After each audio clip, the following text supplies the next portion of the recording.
Brought to you by 5paisa.com. Investing made easy and rewarding. Download the app now. नमस्कार, मैं हूं आलोक जोशी और आप देख रहे हैं बिज अड्डा। बिज अड्डा में आज बात करेंगे आईपीओ की, लेकिन आईपीओ की बात शुरू करें उससे पहले आईपीओ तक पहुंचने का रास्ता। तो डाउनलोड करें 5 पैसा ऐप, जहां पर आपको मिलेंगे इन्वेस्ट करने के आइडियाज। 4000 से ज्यादा स्टॉक्स की रिसर्च है, रिसर्च टूल्स हैं, एडवांस प्लेटफॉर्म है और एक्सपर्ट एडवाइस भी है, वो भी 0% ब्रोकरेज और 20 रुपए पर ट्रेड पर। अब तो सभी को पता है कि अब निवेश हुआ आसान और लाभदायक। तो अब बात करते हैं आईपीओ की। इस साल का दूसरा आईपीओ आ रहा है। साल 2022 का दूसरा आईपीओ बड़ा नामी आईपीओ है। आकार में उतना भयानक, उतना बड़ा नहीं है जितने बड़े बड़े आईपीओ आप देख चुके हैं, लेकिन ये अडानी ग्रुप की एफएमसीजी कंपनी है, अडानी विल्मर। उसका आईपीओ है। गौतम अडानी के अडानी एंटरप्राइजेज और सिंगापुर की विल्मर का जॉइंट वेंचर है, यानी इसमें इन दोनों कंपनियों की हिस्सेदारी है। 27 तारीख को खुलेगा, गणतंत्र दिवस के एक दिन बाद, और 31 तारीख को बंद हो जाएगा, यानी बजट के ठीक एक दिन पहले। यूं भी यह तारीख काफी रिस्की मानी जा सकती थी कि आप बजट के ठीक एक दिन पहले अपना आईपीओ बंद कर रहे हैं। बजट के पहले बाजार में काफी उतार चढ़ाव होता है, लोगों के मन में तरह तरह की उम्मीदें और आशंकाएं होती हैं। ऐसे में आईपीओ लाना, आईपीओ खोलना और आईपीओ को पूरी तरह भर लेना शायद आसान काम नहीं होगा। और बाजार का पिछले दिनों जो हाल रहा उसे देखते हुए तो खासकर ये तारीख काफी रिस्की मानी जा सकती है। लगता भी है कि कंपनी का जो विचार है इसको लेके वो थोड़ा उसमें फिक्र जुड़ गई है। कंपनी इस इशू के जरिए बाजार से अब 3600 करोड़ रुपए जुटाना चाहती है। पहले उसका इरादा था 4500 करोड़ रुपए जुटाने का, लेकिन फिर उसने रकम घटा दी है। इस आईपीओ का प्राइस बैंड है 218 से 230 रुपए। पिछले साल की कमाई देखें तो बैंड के टॉप पर, यानी 230 रुपए के भाव पर अगर आपको यह शेयर मिलता है तो शेयर के भाव और कंपनी की कमाई का जो अनुपात है वो 37 गुना से कुछ ज्यादा है। पीई रेशियो जिसको कहते हैं वो 37 से ऊपर है। हालांकि बाजार में लोग कह रहे हैं कि कंपनी का हाल देखिए और बाजार में दूसरी कंपनियों का पीई देखिए तो ये ज्यादा नहीं है, लेकिन बाजार का हाल देखिए या कंपनी का भविष्य देखिए या ये दाम देखिए, ग्रे मार्केट में इस कंपनी के शेयर पे जो प्रीमियम 100 रुपए के आसपास चल रहा था वो गिरकर 45 से 50 के बीच पहुंच चुका है। आगे कितना गिरेगा कहा नहीं जा सकता, लेकिन अगर पीछे का ट्रेंड देखें तो जिनके ग्रे मार्केट प्रीमियम गिर रहे होते थे वो इशू के नज़दीक आते आते लगभग फ्लैट हो जाता है। ये आशंका हो सकती है कि इशू पता नहीं पूरा भरेगा या नहीं। आकार इतना बड़ा नहीं है, इसलिए इसके न भरने की आशंका कम रह जाती है। आप सिर्फ एक ही बात कह सकते हैं कि क्या किस्मत खराब है।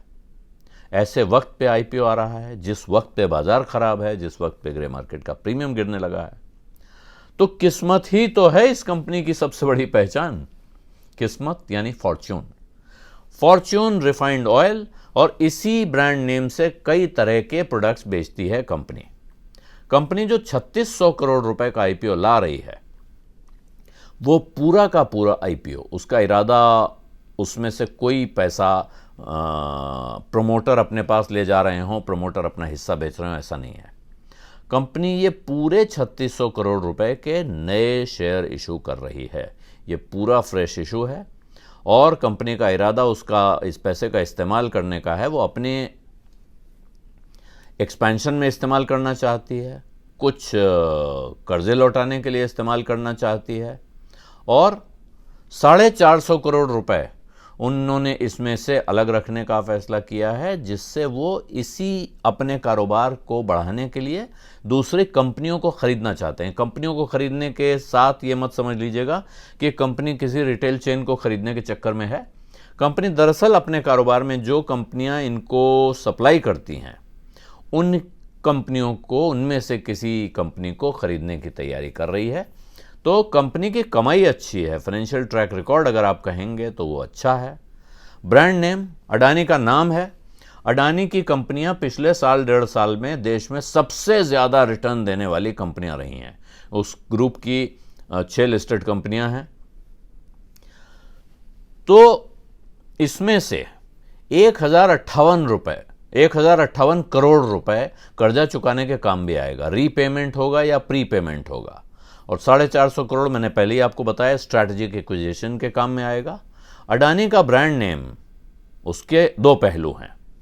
एक तरफ अडानी की कंपनियों ने पिछले दिनों बहुत जबरदस्त कमाई करके दिखाई है, दूसरी तरफ अडानी का नाम सुनते ही आपके मन में एक तरह की एक विवादित छवि आती है, कंट्रोवर्शियल चेहरा आ जाता है। आप अडानी का चेहरा देख के, अडानी का नाम सुन के अगर कंपनी में पैसा नहीं लगाना चाहते हैं तो एक अलग बात है, लेकिन अगर आपको उससे कोई वास्ता नहीं है, आप कारोबार देखते हैं, आप ग्रोथ देखते हैं, तो बाजार में ज़्यादातर लोगों का मानना है कि ये इशू सब्सक्राइब करने लायक इशू है। अब इसमें पैसा बनेगा या नहीं बनेगा इसकी गारंटी कोई नहीं दे सकता है, लेकिन 3600 करोड़ का इशू है, ज़्यादा परेशानी नहीं होनी चाहिए इस इशू को भरने में। इसलिए अगर आपको लगता है कि इस कंपनी में लंबे समय में पैसा बनेगा तो आप अर्जी लगाने का विचार कर सकते हैं, और अगर आप अर्जी नहीं लगाएंगे तो हो सकता है कि बाद में आपको उससे कम दाम में मिल जाए, लेकिन यह भी हो सकता है कि बाद में आपको उसके लिए मौका न मिले। ये भी हो सकता है कि आप अर्जी लगाएं और आपको शेयर मिले, आप रखे रहें, अगर भाव नीचे जाता है तो और खरीद लें, क्योंकि कंपनी जिस कारोबार में है वो कारोबार अच्छा कारोबार है, उसमें कमाई की भरपूर संभावनाएं हैं, एफएमसीजी का काम है, और अभी तक जिस अंदाज में फॉर्च्यून ने बाजार पे छाप मारी हुई है उससे इस कारोबार के भरोसे कंपनी के आगे बढ़ने की, इसकी तरक्की की संभावनाएं साफ साफ दिख रही हैं। आप ग्रुप का नाम देखकर अगर उसमें नहीं जाना चाहते हैं तो फिर आपके लिए इन सब बातों का कोई अर्थ रह नहीं जाता है। बिज़ अड्डा में आज इतना ही। अब इजाज़त दीजिए। धन्यवाद, नमस्कार।